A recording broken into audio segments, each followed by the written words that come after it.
Human population growth and its effects on our environment. Environmental issues arising all around the world today all seem to stem from the same problem. There are a limited amount of resources to support the world's growing population. So, just how many people are these resources expected to support? Right now, there are 400,000 people living in the city of Minneapolis, 5.4 million residing in the state of Minnesota, and there are just under 319 million in all of the United States. So, how many people make up the entire world's population? The answer might actually surprise you. Right now, there are just over 7 billion people on this planet, and every single one of those people are responsible for using a limited amount of our natural resources. The world's population is growing at an incredibly fast rate. In 1950, the world had 2.5 billion people, and in 2005, the world had 6.5 billion. Now, in 2016, the world has just over 7 billion people, with projections all the way to 9 billion people on the planet by 2050. Since a lot of the population growth is predicted to happen in underdeveloped countries, it is important to spread education and awareness to these nations. As a species, humans have been around for about 3 million years. Over the years, with technology and medical advances, lifespans have been improving.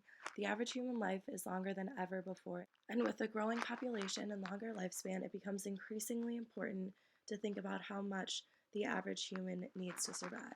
One thing to look at is the amount of resources one person will need or want in their lifetime. This can include electricity, gas, and water consumption. Another issue is land, this referring to livable space for one person and can also include the amount of room needed to grow livestock and other goods. This brings me to food. That can also be tied into land because it includes factoring the amount of space it will take to grow the amount of food needed to sustain one human life. One of the largest issues at hand due to population growth is the preservation of fresh water. The supply of fresh water is limited, which is not something that everyone realizes. The need for fresh water will undoubtedly grow with the population, making it an extremely limited resource. As of today, only underdeveloped nations really feel the burden of not having enough fresh water, but by 2025, an astounding 48 countries will be facing a shortage. Not only do we need fresh water for drinking water, we need it to sustain food production. Everywhere in the world, freshwater and food production are connected. It surprises most people that producing 1 ton of grain requires 1,000 tons of water. Another issue I find important to raise is that fish, birds, and other wildlife depend on clean water just as people do. Without access to clean water or having too much of it consumed by the growing human population, many animals can go extinct. In addition to animals, plants use water to continue a cycle. They use fresh water to preserve the balance of ecosystems all over the world. Water is responsible for cooling down and replenishing the Earth's environment. But with human activity and carbon emissions, that cycle can be thrown off. Oceans absorb between 30 and 40% of the CO2 given off as a result of human activity. The more human activity there is, the more carbon emissions there will be, which brings me to my next overpopulation issue.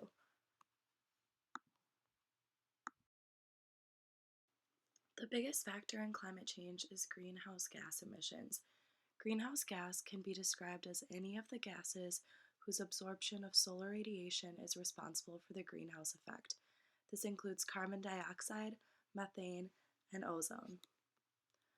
Knowing where these CO2 emissions are coming from can help people be more aware of what areas in their life need to change. If we are going to have a world that will sustain 9 billion people, each and every one of us is responsible for cutting back. So, where do CO2 emissions come from? It's not just by majority transportation, which is a widespread belief. The majority of CO2 emissions come from electricity, transportation, and industry. Industry is mostly burning of fossil fuels. After seeing this chart, it is important to step back and think about what you can do to help eliminate your carbon footprint. The most major changes you will see in the environment are all things that you can already see happening today.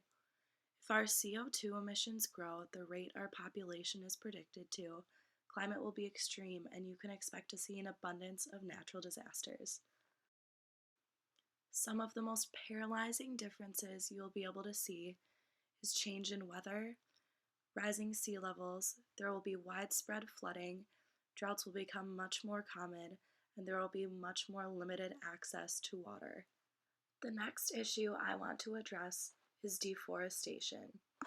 Nearly half of the world's original forest cover has been lost, and 36 football fields worth of trees are lost every single minute. These forests have taken thousands of years to grow, and replacing or restructuring these forests can take hundreds of years all over again. The rate at which we are destroying forests is not sustainable and will not last. It is not something to take lightly, and it is not something that can be done overnight. The constant clearing of the Amazon forest has had devastating effects on many rare tropical species. Approximately 10% of these species in the Amazon region have become extinct due to humans cutting down forests for our own needs. Trees and forests account for about 30% of Earth's oxygen. They help prevent soil erosion, and they are home to many animals as well as provide shade. So why are humans cutting down trees at such an incredibly fast rate? The first reason is because they want to have more land available for housing and urbanization. The more humans that populate the earth, the more space we are going to need. As I mentioned earlier, each human needs a certain amount of livable space to sustain life.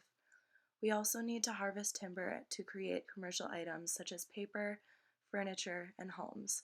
The more humans there are, the more housing we are going to need. Finding alternatives is going to be crucial. We also want to create ingredients that are highly prized consumer items, such as the oil from palm trees. Another reason is to create room for cattle ranching. The more people there are on the planet, the more room we are going to need for raising livestock as a food source. Specifically in the United States, our growing population requires that humans take over around 1.2 million acres of rural land per year. With this, we make malls, workplaces, roads, parking lots, and resorts. All of this can be known as urbanization. For every single acre of land we take away different habitats for animals. Sometimes, humans can even divide animal habitats, separating them from the rest of their species. This is called habitat fragmentation. It reduces species richness and diversity by isolating a species population into subpopulations that may be too near to the minimum viable population size. They then begin to slowly die off in each of the fragments. We are largely responsible for the extinction of animals because of deforestation, climate change, and altering any of the animals' access to fresh water. Humans need to realize if we don't change on our own, we eventually are going to be forced into doing so. Some laws are already in place to keep population and CO2 emissions under control. There are a few interesting things I found happening all around the world. London now charges people to drive into downtown. Politicians in New York repeatedly propose to do the same thing. In addition to that, California is now mandating that residential users cut back 20% on their water consumption. The laws in place include the Clean Air Act, the Clean Water Act, the National Environmental Policy Act, and the Safe Water Drinking Act. All of these help the environment, but none are linked directly to population control. The only policy linked directly to population control is China's one-child policy. China allowed one child per family because of their overpopulation issue. It was introduced between 1978 and 1980 and was just recently phased out towards the end of 2015. All of these laws put in place are effective but can only go so far. With a growing population, people all over the world are responsible for maintaining a more sustainable lifestyle.